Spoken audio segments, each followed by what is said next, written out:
जय हिंद स्टूडेंट्स, कैसे हैं आप सभी लोग। उम्मीद करता हूँ सभी बहुत ही बढ़िया होंगे। सो गाइज, आज है 17 अप्रैल 2025 और आज के करंट अफेयर्स को हम लोग कवर करने वाले हैं। आप में से जो भी स्टूडेंट्स यूपीपीसीएस, यूपीएससी, बीपीएससी या किसी भी स्टेट पीएससी की तैयारी कर रहे हैं तो लेक्चर को एंड तक जरूर देखिएगा। और गाइज, ये है हमारे ज्ञान सर, और ज्ञान सर का स्पेशल पेड बैच आपके लिए अवेलेबल है। अगर आप UPPCS, BPSC, UKPSC, RO ARO, BEO, UP triple S C exam की तैयारी कर रहे हैं तो लेक्चर को एंड तक तो पेड बैच को जरूर ज्वाइन करिएगा। क्योंकि ज्ञान सर का पेड बैच गाइज ऐसा है कि यहाँ पर जीरो से लेकर सिलेक्शन तक की प्रॉपर तैयारी करवाई जाती है, और ज्ञान सर के अंडर इवन हरियाणा, राजस्थान या छत्तीसगढ़ से भी बिलोंग करते हैं तो बैचेस को आप ज्वाइन करिएगा। और मैं ये बता रहा था कि अगर आप ये बताएंगे कि आप करंट अफेयर्स के लेक्चर्स को रेगुलरली फॉलो करते हैं, एंड तक देखते हैं, तो आप इन दिए गए नंबर पर कांटेक्ट करके बोलेंगे तो आपको एक्स्ट्रा डिस्काउंट भी मिलेगा। क्योंकि यहाँ पर सीरियस स्टूडेंट्स को प्रॉपर तरीके से जो है वो प्रिपेयर करवाया जाता है, और सिलेक्शन के आप प्रूफ्स भी हमारे टेलीग्राम के चैनल पर जाकर देख सकते हैं। तो गाइज, ये है आज के टॉपिक्स पूरे। बट आज हम लोग जो टॉपिक्स कवर अप करेंगे गाइज, ये 1, 2 और 3, ये तीन टॉपिक्स हम लोग जो है वो कवर अप करेंगे। क्योंकि दिल्ली के 10 स्ट्रॉम से रिलेटेड एक टॉपिक आया है, बाकी एक हाइब्रिड पैडी कंट्रोवर्सी है, इस पर मुझे कुछ और आर्टिकल्स पढ़ने की आवश्यकता है। और ये थोरियम का भी जो टॉपिक है, ये भी एक साइंस एंड टेक्नोलॉजी से रिलेटेड टॉपिक है, इस पर मैं कुछ और आर्टिकल्स पढ़ना जो है वो चाहता हूँ। क्योंकि मैं जब आपको टॉपिक कवर अप कराऊं तो आप जानते हैं कि मैं पूरी अप्रोच के साथ जो है वो ऐसा टॉपिक आपको कवर अप कराता हूँ कि A to Z जानकारी जो है वो टॉपिक से रिलेटेड आपको जो है वो मिल जाती। तो आज सिर्फ ये तीन टॉपिक्स आज के लिए हम लोग जो है वो कवर अप करेंगे। बाकी रही बात ये तीन टॉपिक्स की कब आएंगे, तो आप जानते हो कि एक्स्ट्रा क्लास मैं संडे वाले दिन आपकी लगाऊंगा, जिसमें ये पेंडिंग टॉपिक्स जो हमारे होते हैं उसको मैं डिस्कस जो है वो करता हूँ। तो चलो, अभी सबसे पहले तो मैं आपके कुछ कमेंट्स जो है वो देख लेता हूँ। बाकी मेरा नाम है कमलाक्ष झा, मैं हूँ आपका एजुकेटर। और गाइज, अपने साथ पेन और पेपर लेकर बैठो, क्योंकि यहाँ पर जो भी इंपॉर्टेंट चीजें होंगी टॉपिक के अंदर वो मैं आपको पढ़ाऊंगा। और उससे रिलेटेड नोट्स जो है वो मैं आपको लिखवाऊंगा। तो जो भी चीज मैं आपको बोल रहा हूँ लिखने के लिए, वो आप लिख लीजिएगा। और फोकस सिर्फ मेरी बातों पर जो है वो रखिएगा कि मैं किस चीज पर मतलब आपको बता रहा हूँ। यानी कि जो भी चीज मैं आपको बताऊंगा वो आपके लिए काफी ज्यादा इंपॉर्टेंट होने वाली है। प्रीति मिश्रा जी का आंसर आया है। रोहित गुप्ता ने भी आंसर देना जो है वो शुरू किया है। Very good Rohit Gupta ji. अब आप भी रेगुलरिटी के साथ जो है वो आंसर जो है वो दे रहे हैं। बट गैप मत करिए, आप एक एक दिन, दो दो दिन के गैप में जो है वो आंसर्स दे रहे हैं। मे बी हो, शायद मुझे ऐसा लगता है कि आप जॉब वगैरह में हैं या दूसरी इश्यूज हैं। बट ट्राई करो 24 घंटे में आधा घंटा, 1 घंटा निकालने की, और लेक्चर्स जो है वो देखो उससे। और क्योंकि इससे आपको काफी बेनिफिट मिलेगा, और आंसर्स भी जरूर दो, तो उससे आपकी रेगुलरिटी रहेगी। Very good Anjali Babbar, Ayush Gupta, fantastic. Regularity देख के आप लोगों की मजा आ जाता है मुझे। बहुत शानदार। दिल्ली में हो, यहाँ लाइट नहीं जाती, क्या बात है। दिल्ली में भी जाती है, और मैं भी दिल्ली में रहा हूँ। अब पता नहीं आपका सीन क्या है। अलग अलग एरियाज पे जो डिपेंड करता है, बट गर्मियों के दिन तो बहुत शॉर्टेज जो है वो होता है। Isha Thakur very good, Shreya Tiwari fantastic, Shagun Singh, Ayushi Singh very good. हाँ, पावर कट इज कॉमन का भी आंसर जो है वो आप लोगों ने दिया है। ओवरलोड, डिमांड और सप्लाई, सप्लाई का मेनली इशू हम लोग को देखने को मिलता है। मनरेगा इंपॉर्टेंट है, yes obviously. Payal Bharti fantastic, बहुत बढ़िया है। Future bureaucrat, Sharaf Haider, Niharika Srivastava. निहारिका जी, आप भी रेगुलरिटी मेंटेन करो, बीच बीच में बस आपके आंसर्स आते हैं, रेगुलर आंसर्स देना शुरू करिए। बहुत ही बढ़िया, बहुत ही बढ़िया। चलिए, अब फटाक से इस सेशन को स्टार्ट करते हैं। आप सिर्फ सुनिए इस पर्टिकुलर टॉपिक को, क्योंकि ये टॉपिक बड़ा इंपॉर्टेंट है सुनने वाला। आज का ये वाला जो टॉपिक है ये है एज टेक, यानी टेक्नोलॉजी जो स्पेशली सीनियर सिटीजन्स के लिए डिजाइन की गई है। अगर क्वेश्चन आ जाए एज टेक क्या है तो लिख लो, एज टेक मतलब ऐसी टेक्नोलॉजी जो सीनियर सिटीजन के लिए डिजाइन की गई है। गाइज, ये एक उभरती हुई और इंपॉर्टेंट ट्रेंड है जो इंडिया की डेमोग्राफिक शिफ्ट के चलते सिविल सर्विसेज के लिए काफी रेलिवेंट है। क्योंकि हमारी एल्डरली पॉपुलेशन बढ़ने वाली, जिससे रिलेटेड पहले भी कई बार आर्टिकल्स में मैं आपको समझा चुका हूं। तो ये मैटर क्यों करता है गाइस? देखो, इंडिया में एल्डरली पॉपुलेशन बहुत तेजी से बढ़ रही है, बात आप जानती हैं। अभी 15 करोड़ है एल्डरली पॉपुलेशन हमारी। लिख लो, आप चाहो तो जो है वो लिख सकते हो 15 करोड़। अभी हमारी एल्डरली पॉपुलेशन जो है वो 15 करोड़ है, 15 करोड़, 15 करोड़। और 2050 तक ये नंबर 32 करोड़ हो जाएगा। आपके लिए क्वेश्चन है, आपको क्या लगता है कि इस बढ़ते एल्डरली पॉपुलेशन को मैनेज करने के लिए सिर्फ प्लानिंग, जो फैमिली प्लानिंग होती है, फैमिली सिस्टम होता है, क्या वो इनफ है? नहीं। जब जॉइंट फैमिलीज टूट रही हैं तो सीनियर्स क्या फेस कर रहे हैं? लोनलीनेस, उनको अकेला कर दिया जाता है जॉइंट फैमिली टूटने के कारण। हेल्थ इश्यूज फेस करते हैं, डिजिटल इलिटरेसी फेस करते हैं, उनको आज भी मोबाइल चलाना जो है वो नहीं आता। बट हम लोग क्या होते हैं, कई बार फ्रस्ट्रेट हो जाते हैं। मैं खुद कई बार मम्मी के लिए फ्रस्ट्रेट हो जाता हूँ, यार अभी तो बताया था कैसे ओपन करना है, फिर पूछ रहे हो, है ना। बट होना नहीं चाहिए गाइस। ऑब्वियसली हम उस दौर के हैं, हम उस एरा के हैं कि हम डिजिटलाइजेशन को अच्छे से सीख सकते हैं, समझ सकते हैं।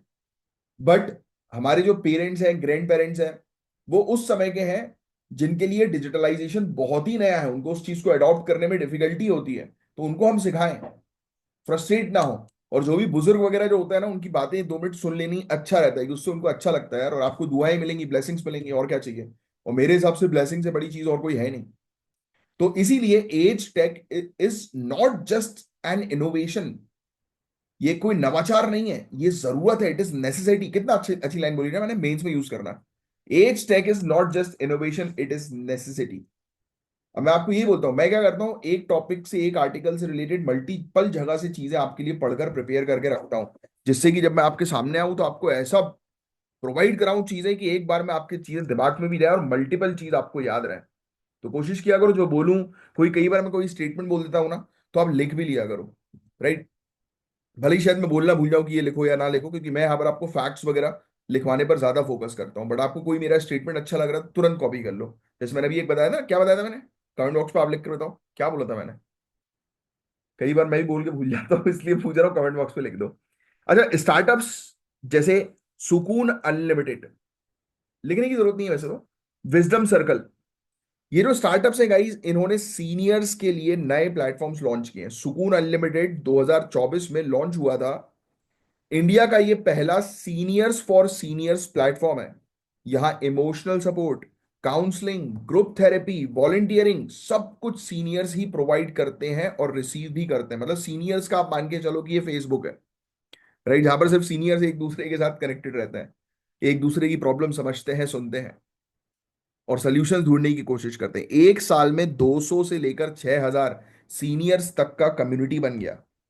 That's created an impact. तो ये एग्जाम्पल आप चाहो तो जीएस पेपर 2 में या ऐसे में लिख सकते हो। अगर जिनको लिखना है, कॉपी करना है, तो आप ये कर सकते हो, सुकून से रिलेटेड ये वाला पॉइंट। अब नेक्स्ट आगे बढ़ाता हूं। शहरी क्षेत्रों में जैसे बेंगलुरु की बात करें, सीनियर्स व्हाट्सएप ग्रुप और इवेंट्स के थ्रू अपना सपोर्ट सिस्टम बना रहे हैं।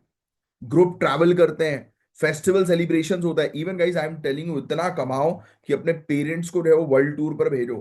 क्योंकि टूर्स वगैरह जो होते हैं ना, उसमें ग्रुप्स जो होता है उसमें पेरेंट्स को बहुत मजा आता है, स्पेशली उनका कनेक्शन उन्हीं के एज कैटेगरी के लोगों के साथ होता है। जब टूर्स हम बुक करते हैं ना, तो आपको बोलना चाहिए टूर वालों को कि भाई मुझे ये बताओ कि आपके अभी तक कितने का एज ग्रुप के लोग हैं। पता लगेगा आपने पेरेंट्स को उस टूर एज ग्रुप पे जो है भेज दिया जहां पर सिर्फ युवा ही हैं, तो आपके पेरेंट्स बोर हो जाएंगे, या फिर उनको फिर वो फील किया जाएगा कि वो, क्योंकि हर एक इंसान जो है वो एकदम से घुल मिल पाता नहीं है, राइट। और कई बार युवा अपनी मस्ती में रहे रहते हैं। तो you have to take care of about at least about your parents. World health organization बताए क्या क्या था, ये लिख लो। हर 4 अडल्ट में, ओल्डर अडल्ट यानी कि सीनियर्स में, एक जो है वो सोशल आइसोलेशन फील करता है। लिख लो, वर्ल्ड हेल्थ ऑर्गेनाइजेशन का ये कहना है। जो बुजुर्ग लोग हैं ना, हर 4 में से एक को ऐसा फील होता है कि अरे समाज से उनको बाहर कर दिया गया है। और that is a silent killer. ये एक प्रकार का साइलेंट किलर है जो अंदर ही अंदर इंसान को मार देता है। और लोनलीनेस तो ऐसी चीज है, ये आप लोगों के लिए नहीं है भाई। आप लोग लोनली रहना ही पसंद करते हो, क्योंकि राजा अकेला रहता है बॉस। कॉमन मैन को चाहिए होते हैं दोस्त यार, झुंड। शेर अकेला रहता है, शेरनी अकेली रहती है। तो द पॉइंट इज दैट, ये आप लोग ये मत बोलना कि यार मुझे भी लोनली फील होता है कभी कभी। आप लोग के लिए लोनली फील फील होना बेवकूफी है। आप लोग एक कमरे में बैठकर प्रिपरेशन करते हो अकेले। नेक्स्ट, विजडम सर्कल की बात करते हैं। ये, अब ये एक प्लेटफॉर्म है जहां रिटायर्ड प्रोफेशनल्स अपनी एक्सपर्टीज के बेसिस पर पार्ट टाइम रोल्स ले सकते हैं। 95,000 रजिस्ट्रेशन है इसके अंदर। 1,500 ऑर्गेनाइजेशन ऑन बोर्ड हो गए, यानी कि देखो बुजुर्गों को ही उससे जोड़ा जा रहा है जॉब्स के लिए। तो बहुत बेहतरीन चीज है यार। और आज की डेट में अनएम्प्लॉयमेंट की प्रॉब्लम हमारे यहाँ बहुत ज्यादा है। क्वेश्चंस एस्पिरेंट्स के लिए, आप लोगों के लिए, क्या आपकी नजर में रिटायरमेंट का मतलब सिर्फ आराम लेना होता है? गाइस देखो, जिस व्यक्ति ने जिस दिन सोच लिया ना कि अरे यार अब मैं आराम करता हूं, उस दिन से उसका गेम खत्म है। ये लाइफ हमारी ऐसी है कि हमें हमेशा अपग्रेडेड रहना है। कमाओ यार, हमेशा नई चीजें सीखो। आप एग्जामिनेशन की तैयारी कर रहे हो, पैरेलली अपने आप को इतना बिल्ड कर दो कि आप सेल्फ सफिशिएंट बन जाओ। ट्यूशंस लो, कोचिंग पढ़ाना शुरू करो, है ना, बहुत सारी चीजें, उससे आप खुद अपग्रेड होगे। मैं आप लोगों से काफी सारी चीजें सीखता हूँ, आप लोग को काफी सारी चीजें बताता हूँ। Upgradation is very important in life. Multiple source of income शुरू करो, तभी तो आगे बढ़ोगे। पढ़ाई तो आप अपनी जगह कर रहे हो, but parallelly doing nothing. Skills develop करो, चीजें सीखो। जब इंटरव्यू में आपसे पूछा आएगा तो अपनी पर्सनालिटी नेक्स्ट लेवल की बताओ। तो यहां से हमें समझ आता है कि बुजुर्ग लोग भी इकोनॉमिक इंक्लूजन में आ रहे हैं। जितना जरूरी है युवाओं के वर्कफोर्स की स्किलिंग, उतना ही जरूरी है बुजुर्गों की भी अपस्किलिंग। कितना बढ़िया है ये पॉइंट। उससे उनको मेंटली रिलैक्स। मैंने खुद अपनी मम्मी को भी एक ऑर्गेनाइजेशन के साथ जोड़ा है, कि जिससे कि वो कुछ ना कहीं इन्वॉल्व हो, ऐसा फील ना करे कि अरे यार अकेले बैठे हुए हैं, कुछ काम करने को ही नहीं है। जहां इंसान ऐसा सोचने लगता है ना, वहां अंदर ही अंदर दुखी होने लगता है। तो अभी मैंने मम्मी को अपनी एक ऑर्गेनाइजेशन से जोड़ा। नेक्स्ट, स्टार्टअप जैसे आइवरी। एक आइवरी करके भी एक स्टार्टअप हम लोग को जो है वो देखने को मिलता है। और एक ट्रांसलीड मेड टेक करके भी एक स्टार्टअप हम लोग को देखने को मिलता है। ये वाला, ये ट्रांसलीड मेड टेक, ये पता क्या कर रहा है ये वाले स्टार्टअप्स? ये कॉग्निटिव एज असेसमेंट कर रहा है। मतलब कि आ, मतलब आपकी जो बुजुर्ग एज जो होती है ना, यानी ओल्डर लोग जो होते हैं, उनका माइंडसेट जो है वो किस प्रकार से चल रहा है, तो उसको बेटर करने पर फोकस कर रहा है। असिस्टिव चेयर जो नॉन इलेक्ट्रिक होती हैं और सीनियर्स को बैठने और खड़े होने में हेल्प करती हैं। इंडिया में 80 लाख लोग डेमनीशिया से इफेक्टेड है। क्या मुझे बता सकते हो डेमनीशिया क्या होता है? कमेंट बॉक्स पे लिखकर डेमनीशिया की प्रॉब्लम कोई बता सकता है मुझे? डेमनीशिया, 80 लाख इंडियंस डेमनीशिया से अफेक्टेड है। कम ऑन, कमेंट बॉक्स पे इसके बारे में बताओ। नहीं पता तो सर्च करो एंड बताओ, मुझे जानना है। 80 लाख लोग डेमनीशिया से अफेक्टेड है, लिख लेना। और ये सब प्रिवेंटिव हेल्थ केयर चीजें हैं कि आप इसको प्रिवेंट कर सकते हो, बट फिर नहीं कर पा रहे हो। क्यों? क्योंकि आप उस चीज पर ध्यान ही नहीं दे रहे हो। आपके पेरेंट्स है, बुजुर्ग हो गए हैं, उनके लिए आप जो है वो उनकी हेल्थ पर फोकस ही नहीं कर रहे हो। अब आपको करना है भाई, अब आप उस लेवल पे आ गए हो। सोसाइटी को तो आप बाद में करोगे, पहले अपने घर के अंदर शुरुआत घर से होती है। और जिसने घर से शुरुआत कर ली वो सब कुछ कर सकता है अपनी लाइफ में। एल्डरा, एल्डरा, एक और है एल्डरा। तो एल्डरा करके भी एक स्टार्टअप है, सीनियर्स को ट्रेन करता है कि वो डिजिटल एप्लीकेशंस यूज कर सकें, जैसे ओला, यूपीआई, ऑनलाइन शॉपिंग करना, सामान मंगाना। इससे वो नॉट ओनली इंडिपेंडेंट बनते हैं, बट ऑल्सो ऑनलाइन फ्रॉड से भी बच जाते हैं, क्योंकि बुजुर्गों को बहुत आसान होता है ये फ्रॉडस्टर्स के लिए फंसाना। तो इससे वो डिजिटली लिटरेट बन रहा है। और अगर कोई व्यक्ति कोई डिजिटली इलिटरेट होता है ना, तो उसको बड़ी परेशानी होती है। उसको हर चीज के लिए दूसरों के ऊपर डिपेंडेंट रहना पड़ता है। जैसे कई बार मम्मी मुझे कहीं और रहती, फोन करके बोलती है कि अरे यार बेटा वो ओला बुक कर दे। अब मैंने उनको सिखाया। कई बार लोग सोचते होंगे अरे कैसा आदमी है, मम्मी से काम करा रहा है। नहीं बेटा, मम्मी से काम नहीं करवा रहा हूँ, मम्मी को इन्वॉल्व कर रहा हूँ जिससे मम्मी एक्टिव रहे। पापा तो एक्टिव है, बट मम्मी घर पे रहती है। तो घर पे इतना काम भी होता है, बट फिर भी जब फ्री टाइम होता है तो उनको भी तो फील होना चाहिए यार वो कहीं ना कहीं प्रोफेशनल कैटेगरी से जुड़ी हुई है। So you have to work on that. कितना बढ़िया ये आर्टिकल है, मजा आ गया सुन के। नेक्स्ट, महत्व क्या है गाइस इस एज टेक का, सॉरी एज टेक का? पहली चीज तो demographic urgency, 32 crore elderly population 2050 तक।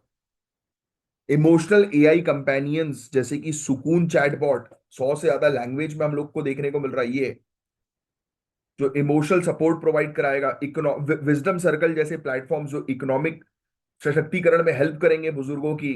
कॉग्निटिव टूल्स हैं जो ब्रेन डेवलपमेंट में हेल्प करेंगे, जैसे कि डेमनीशिया टाइप की प्रॉब्लम ना हो बुजुर्गों में, है। और लोग जो है वो डिजिटलाइजेशन के साथ कनेक्टेड होंगे तो और सेफ फील करेंगे और सोसाइटी में बेहतर फील करेंगे। सोच के देखो ना यार, 10 लोगों में जब आपके खुद के पेरेंट्स ऑनलाइन एप्लीकेशंस यूज करना जानते हो, दूसरों को सिखा रहे हो, आप कितना अच्छी चीज है उनके लिए, अच्छी चीज है, उनको कितना प्राउड फील होगा कि अरे वाह मुझे तो आती है ये सब चीजें, है कि नहीं? तो दिस इज द पॉइंट। तो कैसे चीजों को जो है वो ठीक किया जा सकता है, पब्लिक प्राइवेट पार्टनरशिप के थ्रू यूजर फ्रेंडली डिजाइन तैयार किए जाए, डिजिटल लिटरेसी कैंपेनिंग्स वगैरह शुरू की जाए, है ना, रिसर्च की जाए इन सब चीजों में। बहुत बेहतरीन चीज है गाइस, बहुत बेहतरीन टॉपिक, मेंस में भी उपयोग कर सकते हो। सुनने वाला टॉपिक था, समझने वाला था, लिखने वाला टॉपिक काफी कम था। अब जो टॉपिक बताऊंगा ये थोड़ा इंपॉर्टेंट है। इंडिया ने एक और कदम बढ़ाया है अपनी रक्षा क्षेत्र में आत्मनिर्भरता की तरफ। डीआरडीओ ने सक्सेसफुली टेस्ट किया है एक इंडिया में बनाया गया ग्लाइड बॉम्ब जिसका नाम है गौरव। सुकोई 30 MKI फाइटर जेट से जो है ये बॉम्ब रिलीज होता है। ये ट्रायल गाइस सिर्फ एक टेस्ट नहीं था, ये था इंडिया के बढ़ते जो डिफेंस, जो पावर है ना हमारी, उसका एक पावरफुल प्रदर्शन। तो आओ समझेंगे पूरी चीजों को। लिख लो, गौरव ग्लाइड बॉम्ब, टाइटल आपका होना चाहिए गौरव ग्लाइड बॉम्ब। तो ये समझना सबसे पहले जरूरी है कि गौरव एक प्रेसिशन गाइडेड, यानी कि जिस जगह पर लॉन्च करेंगे इस बॉम्ब को सटीक जगह जाकर टकराएगा, और लॉन्ग रेंज ग्लाइड बॉम्ब है। इसका मतलब है ये बॉम्ब एनिमी के एयर स्पेस में घुसे बिना दूर से ही टारगेट को एक्यूरेटली हिट कर सकता है। समझ रहे हो आप? ये टेक्नोलॉजी इंडिया के स्टैंड ऑफ स्ट्राइक कैपेबिलिटी को बूस्ट करती है, जिसका मतलब ये है स्टे सेफ स्ट्राइक स्मार्ट। दूर रहकर अटैक कर दो कि आप बच जाओ, आपको कुछ ना हो और सामने वाले का बेस जो है वो नष्ट हो जाए।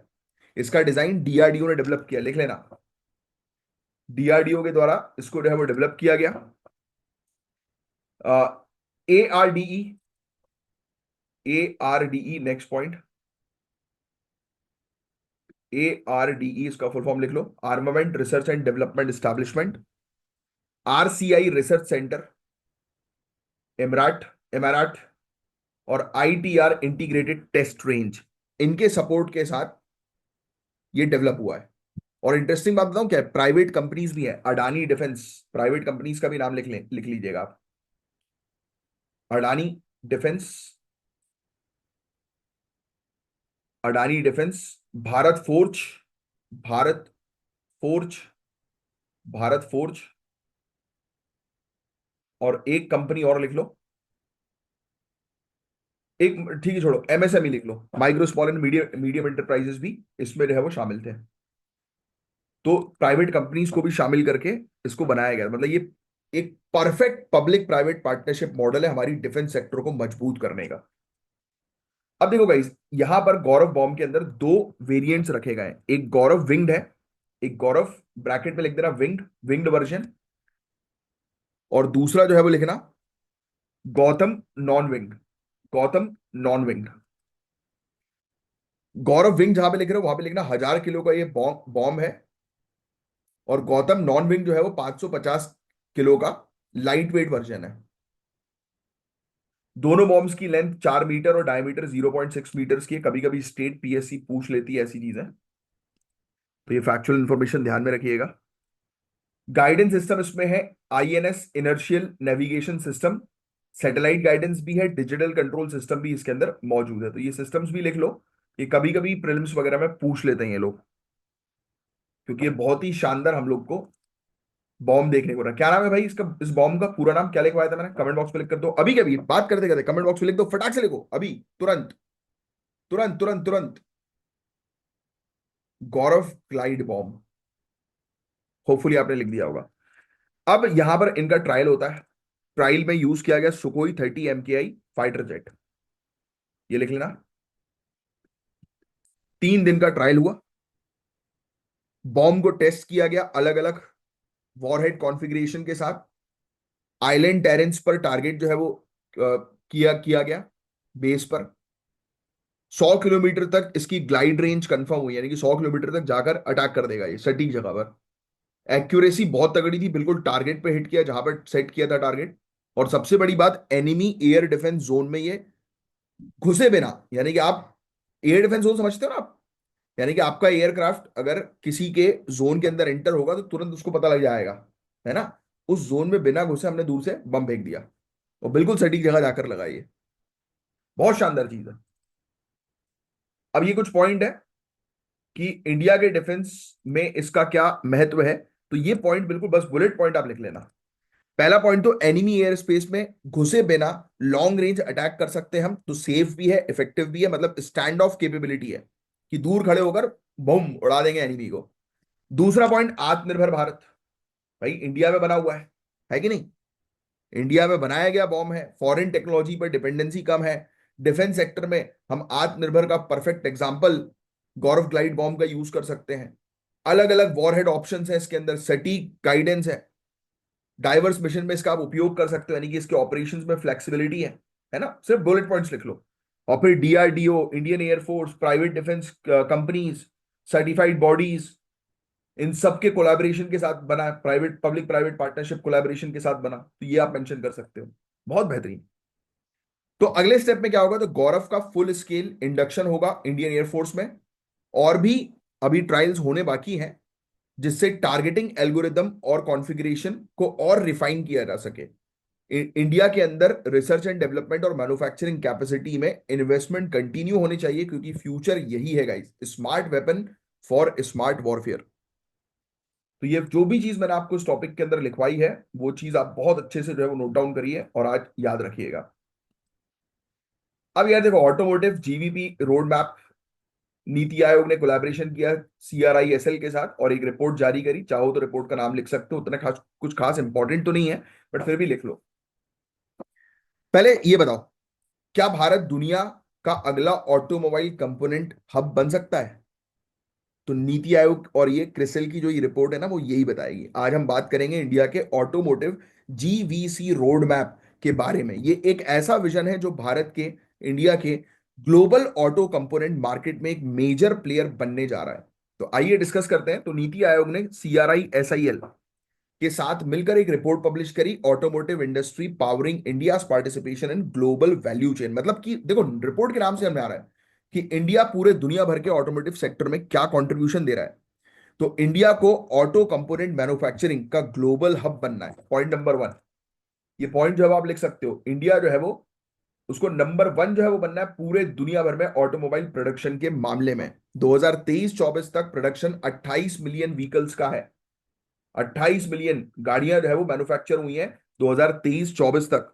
और ग्लोबल वैल्यू चेन शेयर को 3% से बढ़ाकर 8% करना है 2030 तक। ये हमारा मेन ऑब्जेक्टिव है। अभी हमारा जो 3% जो हम लोग शेयर हमारा है, उसको हमें 8% करना है। अब इतना शेयर बढ़ेगा तो ऑब्वियस सी बात है कि हमारा एम भी है कि 60 बिलियन US डॉलर का फिगर जो है वो मेंटेन करना है। ऑटो कंपोनेंट का एक्सपोर्ट आज की रेट में पूरे दुनिया भर के ग्लोबल ट्रेड का 3% हो गया, मतलब 20 बिलियन US डॉलर पे हैं हम। हमें 60 बिलियन US डॉलर तक पहुंचना है 2030 तक। तो ये दोनों चीज आप मेंशन कर लो अपने पास। अब देखो, आज का स्टेटस क्या है। इंडिया आज की डेट में चौथा लार्जेस्ट ऑटोमोबाइल प्रोड्यूसर है। तो ये फैक्ट आप ध्यान में रखना, आफ्टर यूएस और चाइना, यूएस, जापान। चौथे नंबर पर हम आते हैं, चाइना, यूएस, जापान के बाद ऑटोमोबाइल प्रोड्यूसर के मामले में। ऑटो कंपोनेंट एक्सपोर्ट की बात मैंने आपको कर ली। पूरे दुनिया भर का ग्लोबल शेयर हमारा ऑटोमोबाइल मार्केट में 3% है, यानी कि 20 बिलियन US डॉलर का है। 2030 तक इसे 60 बिलियन US डॉलर तक पहुंचाना है। तो अब मेनली क्या चीजें हैं जिसके कारण से ग्रोथ हो रही है, तो मिडिल क्लास बूम। आज की डेट में सबको अपने घर में फोर व्हीलर चाहिए। इलेक्ट्रिक व्हीकल की भी डिमांड बढ़ती जा रही है। कॉम्पैक्ट कार, छोटी कार भी लोग आजकल देखना, काफी सारे लोगों की, अब देखो टू व्हीलर की डिमांड तो है ही, घर में एक टू व्हीलर होनी चाहिए। फिर सोचते हैं लोग कि घर में एक छोटी गाड़ी होनी चाहिए, हैचबैक। और अब सोच रहे हैं लोग कि हैचबैक तो है, अब एक काम करते हैं बड़ी एसयूवी भी ले लेते हैं, पार्टी वगैरह में जाने में मजा आएगा, राइट। बट ऑब्वियसली बात है, क्योंकि कल हमने लेक्चर डिस्कस किया था कि भाई लोगों को साइकिल चलानी चाहिए, राइट। और आज देखो, आज के टॉपिक में ये चीज आ रही है। तो भाई आप ब्यूरोक्रेट हो, आने वाले समय में पॉलिसी मेकर्स हो, आपको सब चीजों को ध्यान में रखते हुए चलना जरूरी है। नेक्स्ट आगे की बात करें, बैलेंस ट्रेड रेशियो 0.99 का है। इसका मतलब क्या हुआ, इंपोर्ट इक्वल्स टू एक्सपोर्ट है अप्रोक्सीमेटली, बट पोटेंशियल ज्यादा है, एक्सपोर्ट को हमें बूस्ट करना है। पॉलिसीज हमारे पास काफी सारी हैं, प्रोडक्ट पॉलिसीज के नाम लिख सकते हो आप। ये पूरी पॉलिसी के नाम लिख लो जो हेल्प कर रही हैं ऑटोमोबाइल सेक्टर को बूस्ट करने में। जीडीपी में 7.1% कॉन्ट्रीब्यूशन है, ये भी लिख लो आप।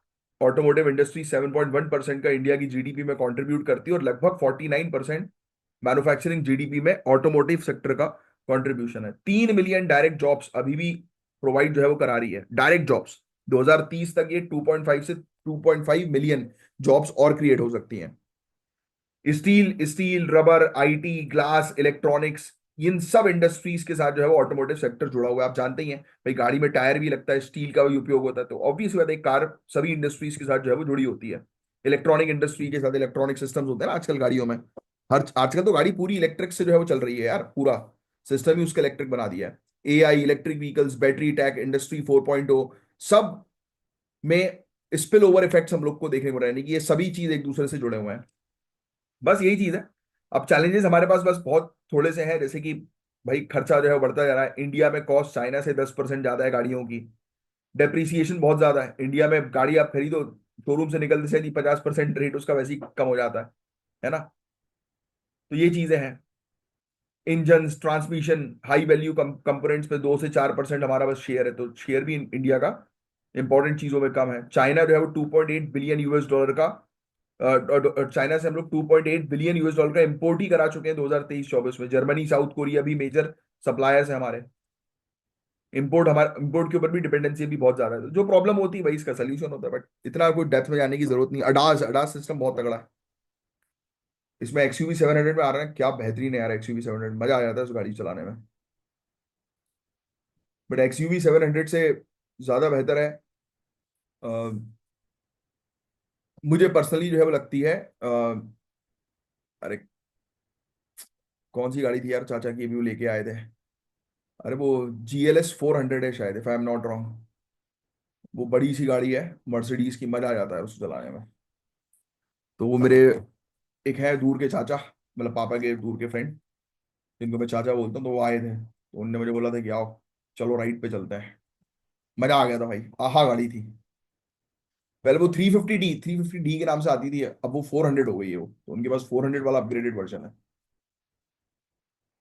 पर मजा आ गया था यार, बहुत 6 एक महीने पहले चलाई थी मैंने, बेहतरीन। अब देखो ये वाले टॉपिक्स मैंने आपको बताएं, ये बाद में कवर अप कराऊंगा मैं। आज के लिए सिर्फ इतना ही रखते हैं, मिलेंगे हम लोग नेक्स्ट लेक्चर में, तब तक ये bye, take care, have a great day. जय हिंद, लाइक के बटन जरूर हिट करना, और जय श्री महाकाल।